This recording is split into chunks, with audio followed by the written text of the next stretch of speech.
The Blackmagic Pyxis is a great camera at a great price, but can it live up to the hype? I am mostly a Sony shooter, and to be honest, this is the first Blackmagic camera I have ever shot with. So here are my first impressions of the Pyxis from a Sony shooter. Here are my first impressions after unboxing the Pyxis. I originally made an unboxing video, but it was like upwards of 30 minutes, and it was just way too long, to be honest. So here's the condensed version of that. The first thing I mentioned was I like the box form factor. I like the idea of rigging the camera out for exactly what the shoot calls for. This is a bit of a pro and a little bit of a con that I will get into a little bit later, but the box form factor is a great starting point. Second bullet point was there's no battery in the box. What the heck? Like, when you buy a camera, it's supposed to come with a battery, right? I have an FX6 with some with the BPU batteries. So I was able to get it up and running, and I mostly use it with V-mount power anyways, but I thought it was an interesting choice to not include a battery in the box. The third bullet point, and I'll go over this a little bit more later, is the screen is frustrating when you make small adjustments. More on this a little bit later, but the next bullet was the SSD caddy is cool, and I like that you have CF Express Type B cards. Very welcomed over my Sony's CF Express Type A cards. My next bullet was a native PL mount is nice, but there's no autofocus. You can get around this by using the DJI focus system with your cinema lenses. However, that is another system that you have to add, and it's pretty expensive. The next one was the record button is in a weird place. I wish there was an easier, like, accessible record button, like maybe on the front or something. I was really spoiled with all of my Sony cameras. There's more than one record button. And I did note that when I was going through the function menus to like adjust the F keys, you can program a function key to be a record button. However, the function key is like right next to the record button already, so I'm not sure that's as helpful as I thought it would be. Probably more helpful if you get the EVF or the monitor, but again, I don't have that, so I can't really report on that right now. The next thing I wrote down is this camera does include a studio license for DaVinci Resolve, which is pretty cool. I already bought DaVinci Resolve, but if I do end up keeping this camera, I can either give it away or sell it. So that is a pretty cool benefit with the Pyxis. So that was the gist of my 30-something minute Pyxis unboxing video. Now here are my first impressions that I wrote down after using this camera out on a shoot, and it was configured exactly like this. I did do some test shots with my FX3 and this in my backyard, like right when I got it, just to see if I could match these up before I took it on a shoot and screwed something up. But I got these to match, spoiler alert, pretty easily at the low base ISO. So then here are my first impressions after using it on a shoot. The first thing I wrote down is I like the ability to choose the compression ratios. I also love that you can choose 3, 5, 8, or 12:1. 8:1 compression for 2 hours for a talking head interview, like a couple of different setups and B-roll. All that footage ended up being over 700 gigabytes. And the footage that was shot on my FX3 as the B camera, this camera was rolling the exact same amount of time the Pyxis was. That footage was 87 gigabytes. So the 8:1 compression B-raw I thought was gonna be maybe 100 gigs. It was 765 to be exact. So that's something I need to figure out. I need to maybe do a deep dive into what does the difference between 3, 5, 8, and 12 on the compression look like in B-raw? And if I shoot 12:1, is that still going to match with my FX3 easily? I'm assuming it will, given that it's humongous. There are times when I feel like I just don't need B-raw and the ability to choose my ISO or adjust my white balance after the fact. It's amazing that that exists, but I don't need that 24/7. And the only way you're allowed to record with the Pyxis is with that B-raw. So that will take some getting used to. I will have to shoot with this camera a couple more times to really nail down. Maybe I'll use 12:1 next time. I feel like that is like teetering on the edge of low quality, right? Because that's the smallest or I guess that's the most compression, but maybe the most compression is still fine when you're shooting raw. That's a test I need to do, and that's a test I will be including in my Sony FX3 and FX6 versus Pyxis video. When it is time to grade the footage in DaVinci Resolve though, I have been using the Blackmagic Design Wide Gamut Gen 4 and 5 for the color space, and for the input gamma, I've been using Blackmagic Design Film Gen 5. This gave me the best results, and this is my first Blackmagic camera I've ever had. So I wanted to get a second opinion, and I posted on Threads and got some fantastic responses. It seems that Film Gen 5 is the input gamma of choice, and there is a more gradual highlight to shadow contrast. It seems to be a little bit more forgiving and easier to grade too. Thank you everyone for whoever helped me on Threads. I will leave them linked below. Go give them a follow. Before we get into resolutions, I'd like to thank today's video sponsor, Artlist. When it comes to creating videos, finding the right music and sound effects can be difficult. This is where Artlist comes in to help out. Artlist has over 400,000 high-quality assets that are available to use in personal or commercial work. Their tools make it easy to find the exact song you need. Their filters make it easy to choose a genre, and you can further refine your results with mood keywords. You can narrow down the music by which instruments are used, if you want vocals or not, and even adjust the BPM. They also have tons of playlists to give you more inspiration from different creators, moods, or types of videos. Artlist also has a new feature called Artboards. Artboards uses AI to suggest content from within the Artlist catalog of assets for you to use in your project based on what your project needs. Start by telling the artboard what your project is about, and then click Generate. Artlist will then generate an artboard to suggest music, sound effects, and footage for your project. You can add these assets straight to the board to get initial feedback, get some inspiration for shots, or even use these assets in your final deliverables. You can even share the artboards with your client and crew, and when they click the link, they'll be brought to the page where they can see all of your ideas for a project. They can listen to the music and sound effects, see the footage you've added to the board, and they don't need to log into an account to do so either. I tested this in an incognito tab, and I was able to view all of the assets without logging in. However, if you want to download them and use them in your project, you will need an active Artlist subscription to do so. If you'd like to check that out, Artlist is offering 2 free months if you use the link in my description. Artlist has over 400,000 assets available, and more are being added constantly, so you'll be sure to find exactly what you're looking for. Thank you, Artlist, for sponsoring this video. Now on to one of my favorite things about the Pyxis, and that is the amount of resolutions you can choose from. Again, I am coming from Sony cameras, so I was stuck just shooting 16:9, or until very recently, you can shoot DCI 4K, which is pretty much still 16:9, a little bit more resolution. But with the Pyxis, at the cost of frame rates, you can shoot up to 6K open gate, or 6K 16:9 and still at full frame. Or if you want to, step down and window the sensor, you can shoot in 4K.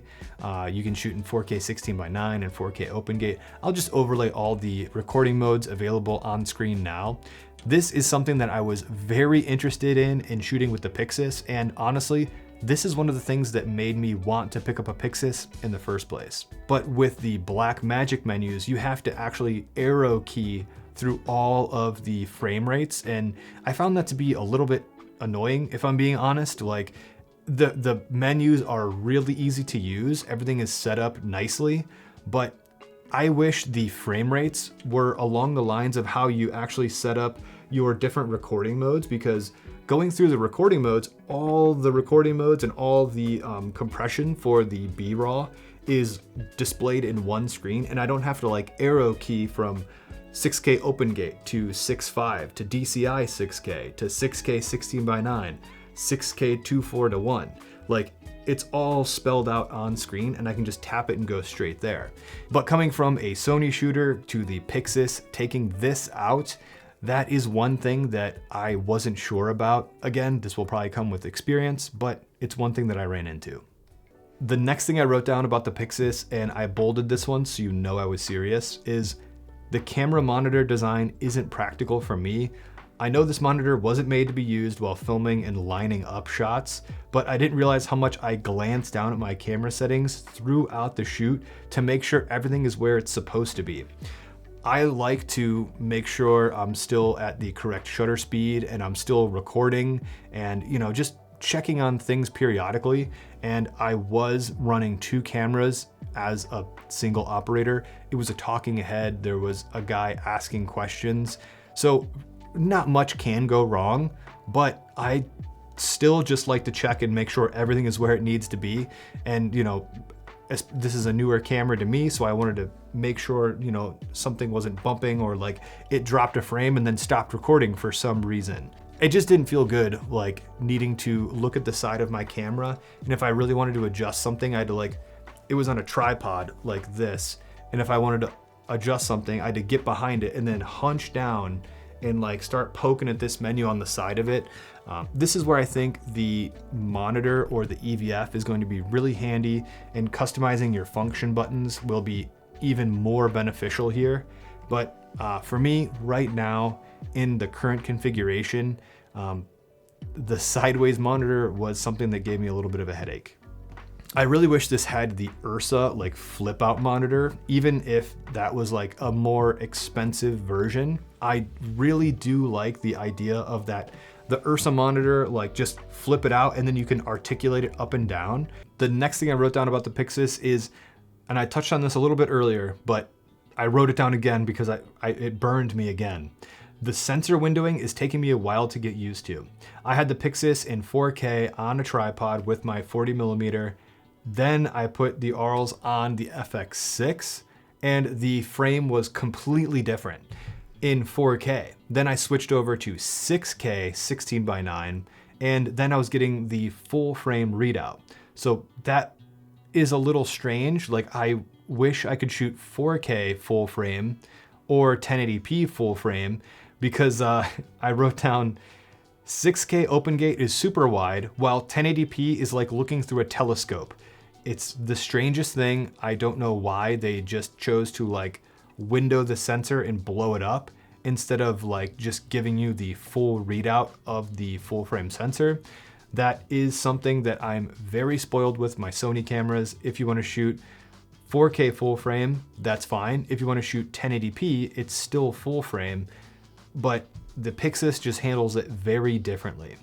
The next thing I wrote down was low light is a bit of a difference between these 2 cameras. Of course, you can't really compare the low light capabilities like at the high base ISO of 12,800 to the high base of 3,200 on the Pyxis. It's just not a fair fight.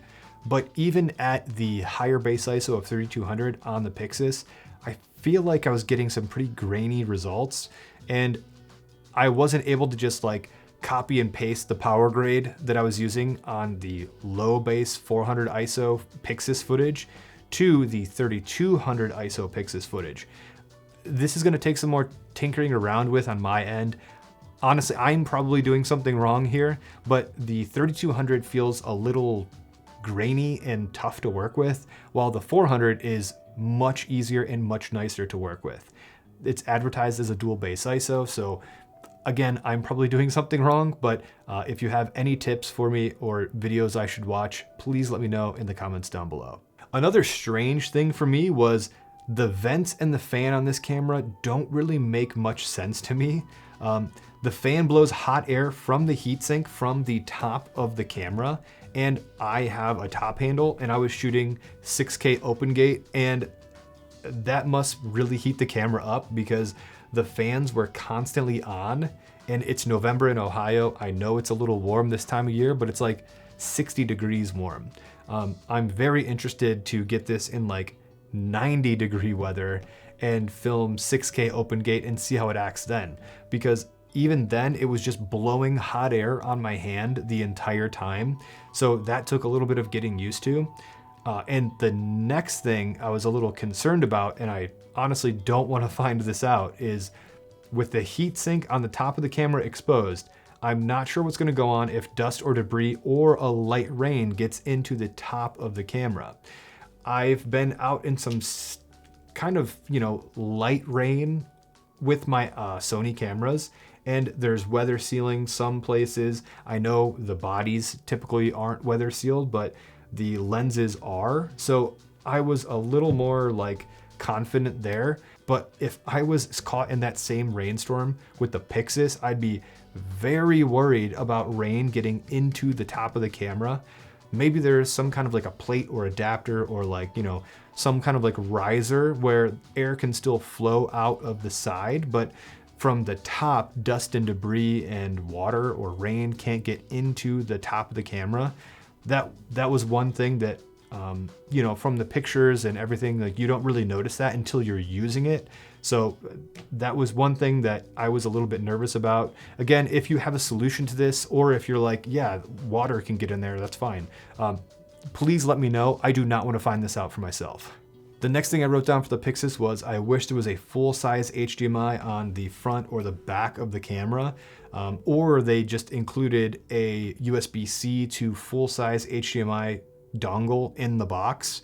Well, you're not getting a battery, so you're probably not going to get that dongle. But I know that the Blackmagic monitor is coming eventually with the EVF, and it's USB-C, so when that comes out, this will probably be less of a gripe.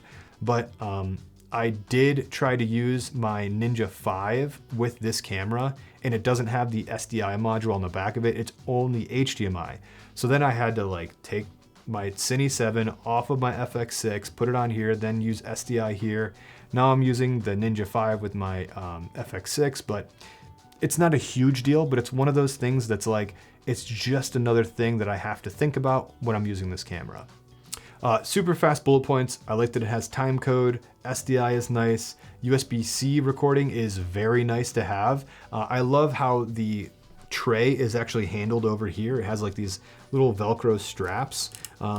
I wouldn't like, you know, use this for filming sports or if I'm gonna be like moving the camera around quickly, but for those talking head videos, it was really nice because I have a ton of T7s and I'm like migrating to the 4 terabyte T7s. So I have like 1 and 2 terabyte T7s that are just empty. So now I can use them with this camera. And I also love that it uses the CF Express Type B cards. Whoops. The CF Express Type B cards are much cheaper, they're fast, and they're just a little bit more accessible than the Type A cards, looking at you, Sony. On to some just completely random thoughts here. It is hilarious how many exclamation points the Blackmagic marketing material uses on their website. If you look at a feature on the Pyxis, it is like always there's an exclamation point at the end of it, like it's the greatest feature ever.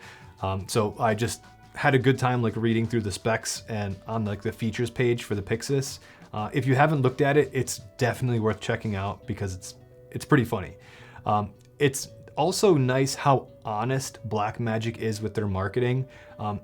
I went on after I said like I had a problem grading the 3200 ISO footage versus the 400, and on the main features page for the Pyxis, if you click over to like the high base ISO, I never clicked over to that one, it'll tell you that there's like 2 stops less of dynamic range at 3200 than 400.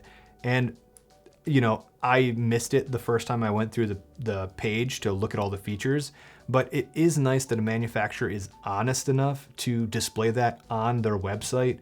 That was on me. I should have looked harder on that, but I don't know of another manufacturer that'll tell you like, our camera has this many stops, and then if you go to this ISO, it has 2 less stops of dynamic range. Like, I really respect the transparency and the honesty there. I need to use this camera more to see if I will be selling a Sony camera and replacing it with a Pyxis. I do like this camera a lot, but it's going to take more testing and just honestly more hands-on time with this camera to see if I'm going to actually keep it or return this one to B&H. I will be posting more Pyxis videos in the future, so be sure to subscribe and check back for those videos. That's it for this one. I'll see you in the next one.